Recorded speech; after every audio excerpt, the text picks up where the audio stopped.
Apache warrior took a scalped boy, then learned he was the sheriff's grandson. The Apache warrior's blade was already moving toward the boy's throat when he saw something that stopped his hand cold, something in those blue eyes that would haunt him for the rest of his days. The sun had not yet touched the rim of the canyon when Naalnish led his warriors down into the valley. Their horses moved like shadows across the desert floor, hooves muffled by sand that had drunk the blood of too many battles. The morning air tasted of sage and death, and somewhere in the distance, a hawk circled over what would soon be another wound in the earth.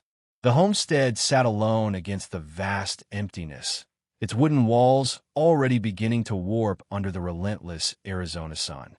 Smoke rose thin and straight from the chimney, a family starting their day, unaware that it would be their last. Naalnish raised his hand, and his warriors spread out like fingers of storm clouds across the horizon. He had done this before, too many times to count. Each raid was the same dance of vengeance, each death a small payment against the great debt the white men owed his people. But today felt different. Today the wind carried whispers that made his horse restless beneath him. The attack came swift as lightning splits the sky. War cries pierced the morning quiet, and the peaceful smoke from the chimney was soon joined by darker smoke from burning wood. Naalnish moved through the chaos with practiced efficiency, his tomahawk finding its mark, his rifle speaking death in the language his enemies understood. When the shooting stopped, the silence that followed was heavier than the gunpowder smoke that drifted between the buildings. His warriors moved through the settlement like wolves through a scattered flock, taking what they could use, burning what they could not. This was how it always went. This was how it had to be. But then he heard it, a sound that did not belong in the aftermath of battle. A whimper, soft as a mouse in winter grass. It came from beneath the overturned wagon near the well. Naalnish approached slowly, his rifle ready. Behind the wagon's bulk, he found what remained of a family. A man and woman, their bodies twisted in death's final embrace. And there, beneath them both, a boy no more than 7 winters old. The child had been scalped, the work crude and hurried, probably done by young Qaeda, who was still learning the ways of war. Blood matted the boy's yellow hair, and one side of his small face was painted red with his own life. But his eyes were open and watching. Blue eyes, the color of deep water of winter sky. They held no fear, only a strange, quiet acceptance that struck Naalnish like a physical blow. In his hand, the boy clutched a carved wooden horse, its paint worn smooth by countless hours of play. "Kill him," said Qaeda, appearing at Naalnish's shoulder. "Finish what I started." But Naalnish did not move. Something in those blue eyes held him frozen, like a deer caught between the hunter and the cliff. The boy's lips moved, and a whisper escaped them. Not words, but the sound a wounded animal makes when it knows death is near. "Naalnish." Qaeda's voice carried impatience. "The others are ready to move. Kill the child and let us go." Still, Naalnish did not raise his weapon. Instead, he knelt beside the boy, studying that small, bloodied face. The child's breath came in shallow puffs, each one a miracle that defied the wound that should have already claimed him. His fingers tightened around the wooden horse, and Naalnish saw his own son's hands clutching a similar toy in the moments before the soldier's bullets found him. "No," Naalnish said, the word coming from somewhere deep in his chest. Qaeda stared at him in confusion. "What do you mean, no?" Without answering, Naalnish slipped his arms beneath the boy and lifted him as gently as he would lift a sleeping bird. The child weighed almost nothing, his body limp as a rag doll. Blood seeped through Naalnish's shirt, warm against his skin.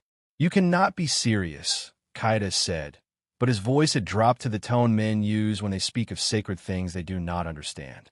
Naalnish looked around at the burning homestead, at the bodies scattered like broken dolls in the dust. His warriors watched him from their horses, their faces painted with questions they dared not ask. In the distance, a coyote howled, and the sound seemed to carry all the loneliness of the desert in its voice. "Gather the others," Naalnish said quietly. "We return to the high country." But the boy comes with us. As they rode away from the burning homestead, Naalnish felt the child's weight against his chest like a stone in his heart. Behind them, smoke rose into the pale morning sky, carrying the prayers of the dead to whatever gods might be listening. And ahead of them lay the mountains, ancient and knowing, where choices made in blood would echo through the seasons like thunder in the canyon walls. The wooden horse fell from the boy's fingers and tumbled into the dust, but Naalnish caught it before it could be lost forever. In the growing heat of the day, as they climbed toward the high places where eagles built their nests, Naalnish wondered what ghost had moved his hand to mercy instead of vengeance. But in the town of Copper Ridge, another man was just beginning to learn that some wounds cut deeper than the grave, and some losses echo louder than any war cry the desert had ever heard. Sheriff Tom Brennan had buried 3 generations of lawmen, but when the telegram arrived with his daughter's name on it, he knew some graves are dug in the heart, where no amount of dirt can ever fill them. The telegram arrived on a Tuesday, carried by a boy whose horse was lathered white with sweat and whose eyes held the particular weight that comes from delivering other people's tragedies. Sheriff Tom Brennan took the yellow paper with hands that had drawn his gun 1,000 times without trembling, but now shook like leaves in a desert wind. Homestead attacked, Stop Mary, and Frank killed Stop Boy, missing Stop Apache sign, everywhere Stop the words blurred together until they became a single black line across his vision. Mary, his daughter Mary, with her mother's gentle laugh and her father's stubborn chin. Mary, who had married that farmer Frank against his wishes, who had given him 2 grandsons to spoil and worry over in equal measure. Brennan set the telegram on his desk with the careful precision of a man handling dynamite. Outside his office window, the town of Copper Ridge went about its daily business. Merchants hawking their wares, women hanging laundry, children chasing each other through the dusty streets. The world continued to turn, ignorant of the fact that it had just stopped. Sheriff!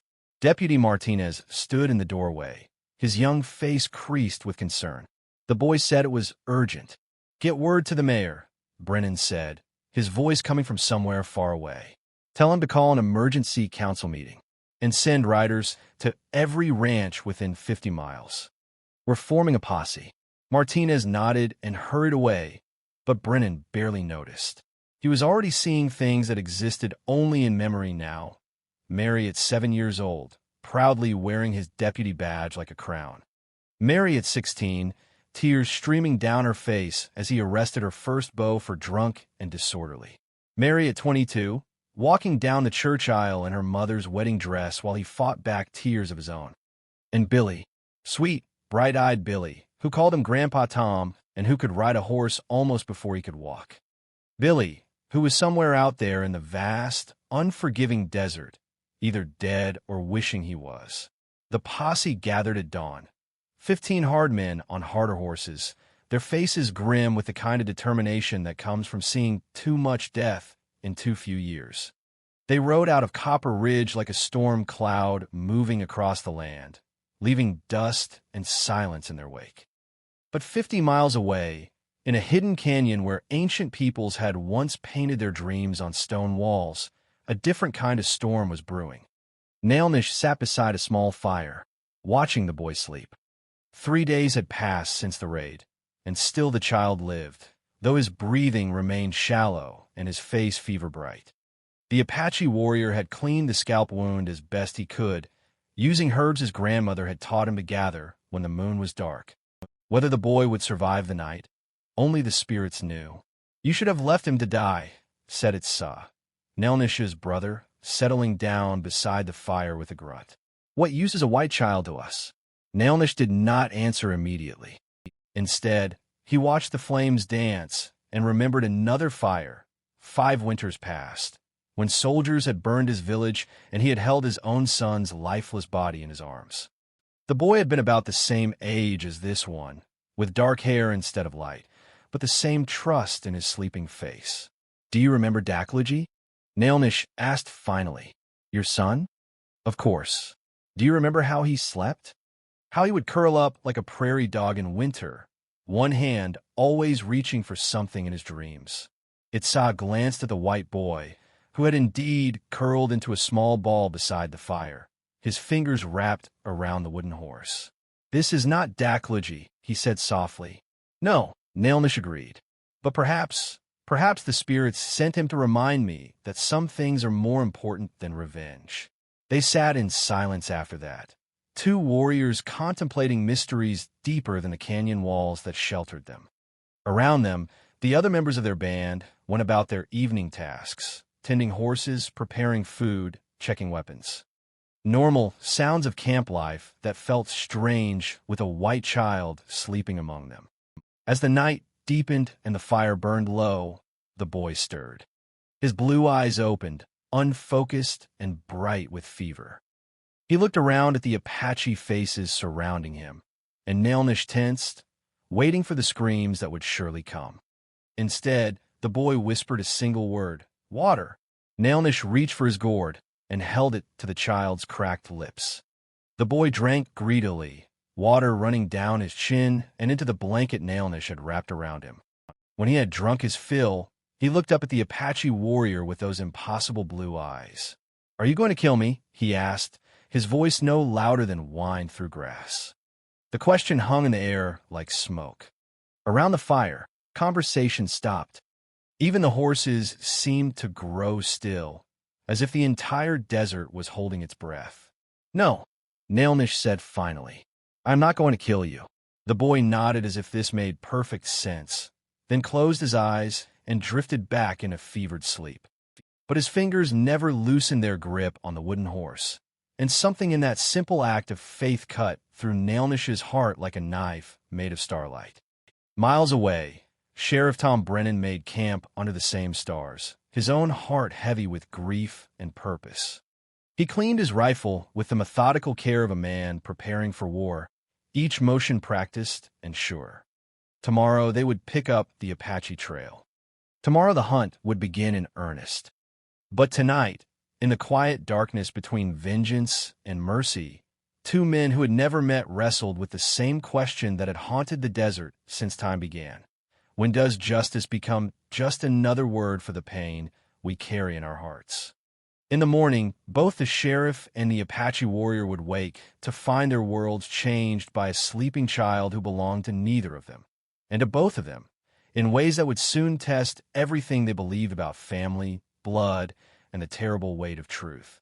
The Apache warrior thought he was saving an innocent child, until he found the letter in the boy's pocket that revealed the one name that could turn mercy into the cruelest torture of all. 2 weeks had passed since the raid, and the boy had begun to heal in ways that surprised even Naalnish. The fever had broken on the 4th day, and with it came a quiet strength that reminded the Apache warrior of young saplings that bend with the wind but never break. Billy, for that was the name he whispered when asked, had learned to eat the bitter roots and dried meat that sustained the band, and his blue eyes had lost their glassy stare of shock. The canyon where they sheltered was a place of ancient power, its red walls carved with the handprints of peoples who had walked this land long before the Apache, long before the white men with their guns and their hunger for gold. Springs bubbled up from deep places in the earth, and hidden gardens of wild onions and healing herbs grew in pockets where the sun found purchase on the stone. It was here, in this place between the world of the living and the realm of spirits, that Billy began to speak.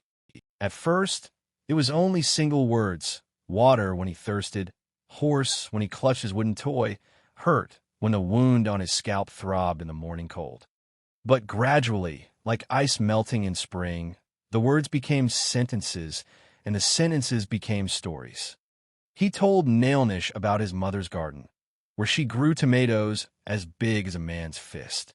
He spoke of his father's hands, gentle with the plow horses but strong enough to lift a grown steer.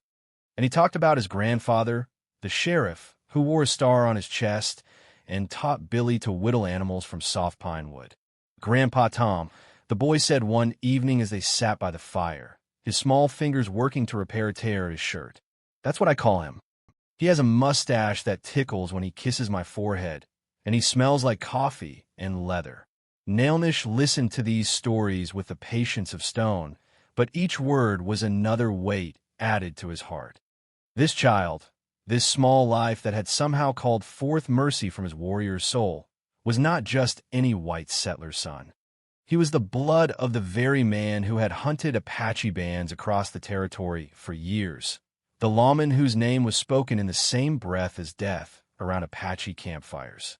On a morning when everything changed, Naalnish was helping Billy wash in the spring when his fingers touched something crinkled in the boy's pants pocket. Paper, folded small and stained with old blood. "What is this, little one?" Naalnish asked, his English careful and slow. Billy looked up from where he was splashing water on his face, droplets catching the early sunlight like scattered diamonds. "A letter," he said simply. "Mama was going to send it to Grandpa Tom before." His voice trailed off, and his eyes grew distant with memory. With fingers that suddenly felt clumsy as river stones, Naalnish unfolded the paper. The writing was a woman's hand, careful and neat, though water damage had blurred some of the words. But the address at the top was clear enough to stop his breathing: Sheriff T. Brennan, Copper Ridge, Arizona Territory, and below that, in the same feminine script, "Dearest Papa, I hope this letter finds you well. Billy has been asking about his Grandpa Tom every day, and Frank says we should plan a visit when the harvest is done. Your grandson has grown so much since you last saw him. He can ride Papa's old mare now, without help. And yesterday, he told me he wants to be a sheriff just like you when he grows up." The rest of the letter dissolved into water, stains, and memory, but Naalnish had read enough. The wooden horse slipped from his nerveless fingers and clattered against the stones at the spring's edge. Sheriff Tom Brennan, the man whose posse was even now following their trail across the desert. The lawman who had led the cavalry charge that destroyed Naalnish's village, who had given the order that sent bullets through Dakliji's small body. The enemy whose face haunted Naalnish's dreams like smoke from a funeral pyre. And this boy, this innocent child who trusted him with the faith of morning birds, was Brennan's own grandson. "Naalnish," Billy's voice seemed to come from very far away. "You look sad. Are you hurt?" The Apache warrior closed his eyes and felt the weight of the desert settling on his shoulders like a blanket made of thorns. For 2 weeks, he had nursed this child back to health. For 2 weeks, he had watched Billy's laughter return, had seen trust bloom in those blue eyes like flowers after rain. And all the while, the boy had been the living blood of his greatest enemy. It would be so easy. A hand over the small mouth, a quick twist of the neck, and Naalnish could have the perfect revenge. Not just killing Tom Brennan's grandson, but doing it slowly, carefully, making sure the sheriff knew exactly who had taken his beloved Billy and why. But when Naalnish opened his eyes, Billy was offering him the wooden horse, his small face bright with the generosity that children carry like a blessing. "You can hold him if you want," the boy said. "He's not scared of Apache warriors. Papa carved him to be brave." Naalnish took the horse with hands that trembled like leaves in a storm wind. The wood was warm from the boy's touch, worn smooth by countless hours of play. And suddenly, he could see his own father's hands, carving a similar toy by firelight while young Naalnish watched with eyes wide with wonder. "Billy," he said, his voice barely louder than the whisper of wind through stone. "Do you know what happened to your family?" The boy's face grew serious, but not afraid. "Mama and Papa went to sleep forever," he said with the simple acceptance that children sometimes carry for impossible truths. "But I dreamed that Grandpa Tom is looking for me. He'll find me soon, won't he?" In the distance, a hawk circled against the pale sky, and its cry seemed to carry all the loneliness of the desert in its voice. Somewhere beyond the canyon walls, dust clouds were arising, riders moving fast across the wasteland, following signs that would lead them here before another day passed. Naalnish looked at the letter in his hands, then at the boy who waited for his answer with eyes like pieces of summer sky. The weight of choice pressed down on him like the whole desert sky, heavy with thunder that had not yet decided whether to bring rain or fire. "Yes, little one," he said finally, his voice carrying the weight of mountains. "I believe you will find you very soon." As the sun climbed toward its highest point and the heat began to shimmer off the canyon walls, Naalnish tucked the letter back into Billy's pocket and wondered if some choices are so heavy they can only be made when there are no choices left at all, and whether tomorrow's dawn would bring redemption or the final, terrible price of a war that had already cost them all too much. When Sheriff Tom Brennan finally found his grandson, the boy was sitting between two worlds of pain, speaking Apache words to comfort the very man who could have been his killer, and English words to heal the grandfather who had come to destroy his protector. The dust cloud appeared on the horizon just after dawn, moving like a brown scar across the face of the desert. Naalnish watched it from the canyon rim, his heart heavy as stone in his chest. He had known this moment would come, had seen in his dreams for 3 nights running, where shadows danced with fire and the voices of the dead whispered secrets in the wind. Below in the hidden camp, Billy was teaching young Kaida to carve animals from soft wood, his small hands guiding the Apache boy's knife with the patience of an old teacher. In the 2 weeks since the fever broke, Billy had become something none of them had expected. Not just a survivor, but a bridge between worlds that had known only war. He spoke Apache words now, mixed with English, his child's tongue wrapping around the harsh consonants with surprising grace. The warriors who had once called for his death now watched him with something approaching wonder. This small white boy who carried no fear of their painted faces or their foreign ways. Naalnish called it Sa from below. The sentries report riders in the eastern approach. Many riders. Naalnish nodded without taking his eyes from the dust cloud. 15 men, maybe 20. Enough to overwhelm his small band if it came to fighting, but not enough to stop the bleeding that would follow such a battle. The desert had drunk too much blood already. Today it would drink no more, not if he could help it. Gather the others, he said quietly. Tell them to prepare the horses, but keep their weapons lowered. Today we talk before we fight. As his brother disappeared down the narrow trail, Naalnish allowed himself one last moment to watch Billy at play. The boy's scalp wound had healed to a thin pink line beneath his growing hair, and his laughter carried across the stone walls like music. In another life, in another world, this child could have been his own son, learning the old ways and the stories that kept the Apache people alive in their hearts. But this was not another world. This was the world of choices made in blood and dust, where mercy and vengeance walked hand in hand like lovers or enemies. Sometimes it was hard to tell which. The meeting place was a narrow canyon mouth where ancient waters had carved a natural amphitheater from the red stone. Naalnish waited there as the sun climbed toward its highest point, Billy silent beside him, the wooden horse clutched in his small hands. Behind them, at a respectful distance, his warriors sat their horses like statues carved from shadow and wind. When Sheriff Tom Brennan rode into the canyon, Naalnish felt the shock of recognition hit him like a physical blow. 5 years had aged the lawman, carving deep lines around his eyes and streaking his dark hair with silver, but the face was unmistakable. This was the man who had led the cavalry charge that morning long ago, whose orders had turned Naalnish's world to ash and memory.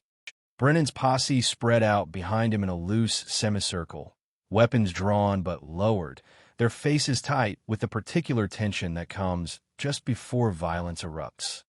But the sheriff himself only had eyes for the small figure beside the Apache warrior. Billy. His voice cracked like dry leather in the desert wind. The boy looked up at his grandfather, and for a moment that lasted forever, nobody moved. Then Billy smiled, not the desperate smile of a captive seeing rescue, but the genuine joy of a child seeing someone he loved. Grandpa Tom. Billy started to run toward the sheriff, then stopped and looked back at Naalnish. It's okay, he said in careful Apache words. This is my grandfather. He's not bad. The irony of it cut through Naalnish like a blade made of starlight. Here was his enemy's grandson, defending him to his own family. Here was innocence standing between two worlds of pain, trying to heal wounds that ran deeper than blood. Brennan dismounted slowly, his hands visible and empty, his eyes never leaving his grandson's face. Billy, come here, son. Come to Grandpa. But Billy didn't move immediately. Instead, he looked up at Naalnish with those impossible blue eyes. Will you be okay? He asked in English. then repeated the question in halting Apache. It was then that Naalnish made his choice. Not the choice between mercy and vengeance, but the harder choice between the past and the future. He knelt beside the boy and placed the wooden horse in Billy's small hands. "Your grandfather has been looking for you," he said in English, his accent thick but clear. "You should go to him." "But what about you?" Billy asked. "What about Qaeda and Itza and the others?" Naalnish glanced up at Sheriff Brennan, who was watching this exchange with something like wonder dawning in his weathered features. For the first time, the lawman seemed to truly see the Apache warrior, not as a savage or an enemy, but as a man who had cared for his grandson with gentleness when he could have chosen cruelty. "We will be fine, little one," Naalnish said softly. "But you belong with your people, just as I belong with mine." Billy nodded solemnly, then did something that surprised everyone in the canyon. He walked to his grandfather, but before Brennan could sweep him into his arms, the boy turned back to the Apache warriors and spoke in their own language. "Thank you for taking care of me," he said, his child's voice carrying across the stone walls like a prayer. "Thank you for teaching me that good people live in every tribe." The silence that followed was deeper than the canyon itself. Even the desert wind seemed to hold its breath as Billy finally ran into his grandfather's arms, and Brennan knelt in the dust to hold the only family he had left in the world. But when the sheriff looked up, tears cutting tracks through the dust on his weathered face, it was Naalnish he spoke to. "You could have killed him," Brennan said, his voice rough with emotion. "After everything that's happened between our peoples, you could have taken your revenge." Naalnish stood slowly, his own eyes bright with tears he would not let fall. "I thought about it," he said honestly. "For many nights, I thought about it." "What stopped you?"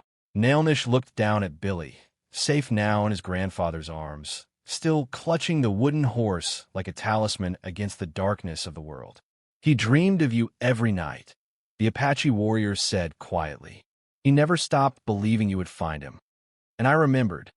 I remembered what it felt like to love a child more than life itself." The two men stared at each other across the space between them, space that could have been measured in yards or in centuries of blood and misunderstanding. Then Brennan stood, lifting Billy in his arms, and took a single step forward. "My grandson says you taught him to carve animals from wood," the sheriff said carefully. "Said you told him stories about eagles and coyotes." "Stories are all we have sometimes," Naalnish replied. "Stories, and hope that tomorrow might be different from yesterday." Brennan nodded slowly, then reached into his vest pocket and pulled out his deputy's badge, the same one Billy had played with as a toddler, the one that had started a little boy dreaming of justice and right and wrong. "Billy," he said softly, "I want you to give this to Naalnish." The boy looked confused. "But Grandpa, that's your badge. That means you're the sheriff." "I'm the sheriff because I swore to protect people," Brennan said, his eyes never leaving Naalnish's face. "And this man protected the most important person in my world when I couldn't. That makes him more of a lawman than I've been in a long time." Billy carefully took the badge and walked to Naalnish, holding it out with both hands like an offering.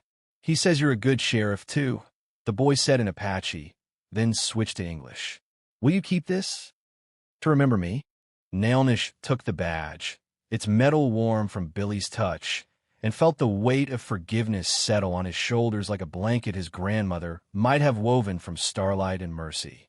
"I will remember you always, little warrior," he said. "And when the desert wind blows cold, I will tell your story to my people. The story of a small boy who taught grown men that courage is not found in weapons, but in choosing love over hatred when the world gives us every reason to choose otherwise." As the two groups parted ways in the shimmering heat of the desert afternoon, grandfather and grandson riding toward Copper Ridge, the Apache warriors melting back into the canyon shadows. The wooden horse remained in Billy's hands, but the sheriff's badge stayed with Naalnish. And in that exchange of tokens, something old and bitter began to heal in the vast silence between the earth and sky, where all stories eventually return to dust, but some truths endure forever in the hearts of those who choose to carry them.